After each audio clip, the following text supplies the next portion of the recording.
आइए सुनते हैं जित्या व्रत की पौराणिक कथा। नर्मदा नदी की पश्चिम दिशा में मरुभूमि थी जिसे बालूहटा कहा जाता था। वहाँ विशाल पाकड़ का एक पेड़ था। उस पर एक चील रहती थी। पेड़ के नीचे एक खोदर था जिसमें एक सियारिन रहती थी। चील और सियारिन दोनों में दोस्ती थी। एक बार दोनों ने कुछ महिलाओं को देखकर जित्या व्रत रखने का संकल्प लिया। फिर दोनों ने ज्योतवान भगवान की पूजा के लिए निर्जला व्रत रखा। व्रत वाले दिन उस नगर के बड़े व्यापारी की मृत्यु हो गई। अब उसका दाह संस्कार उसी मरुस्थल पर किया गया। काली रात हुई और घनघोर घटा बरसने लगी। कभी बिजली कड़कती तो कभी बादल गरजते। तूफान भी आ गया। सियारन को अब भूख लगने लगी थी। मुर्दा देखकर वह खुद को रोक न सकी और उसका व्रत टूट गया। पर चील ने संयम रखा और नियम व श्रद्धा से अगले दिन व्रत का पारण किया। फिर अगले जन्म में दोनों सहेलियों ने ब्राह्मण परिवार में पुत्री के रूप में जन्म लिया। उनके पिता का नाम भास्कर था। चील बड़ी बहन बनी और उसका नाम शीलवती रखा गया।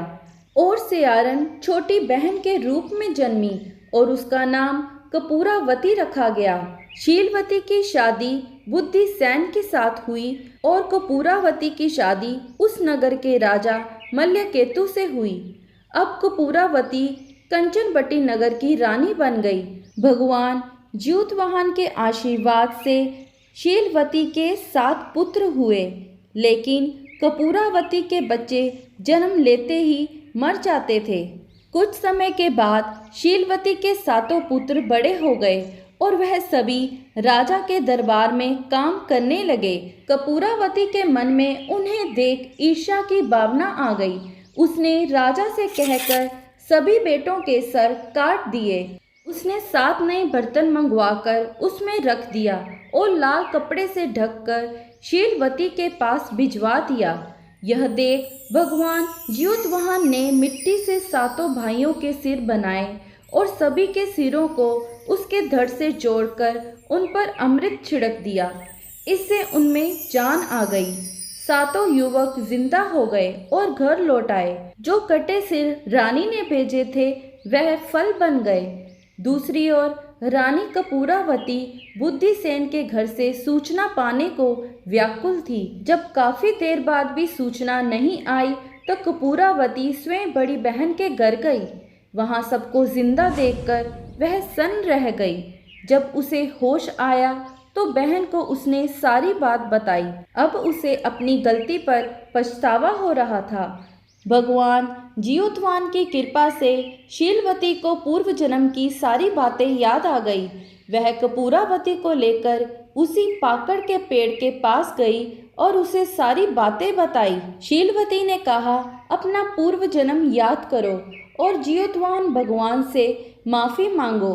रानी ने ऐसा ही किया और भगवान की कृपा से उसे अपना पूर्व जन्म याद आ गया और उसने फिर ज्योतवान भगवान से माफ़ी मांगी और कहा कि अब ऐसी गलती कभी नहीं होगी, उसे क्षमा कर दे। जब फिर दोबारा जित्या व्रत आया तब शीलवती बोली कि बहन, जैसे जैसे हम करेंगे ठीक उसी तरह तुम भी जित्या व्रत करना, तुम्हें भी संतान की प्राप्ति होगी।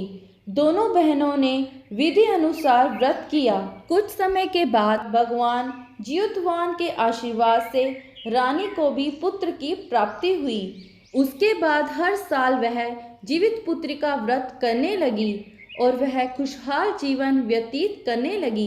इसी तरह जो भी जीवित पुत्री का व्रत करता है उसकी सभी मनोकामनाएं पूर्ण होती हैं और उनके बच्चों की रक्षा ज्योतवान भगवान स्वयं करते हैं। यहीं पर कथा समाप्त हुई। आप सबका दिन शुभ रहे। धन्यवाद।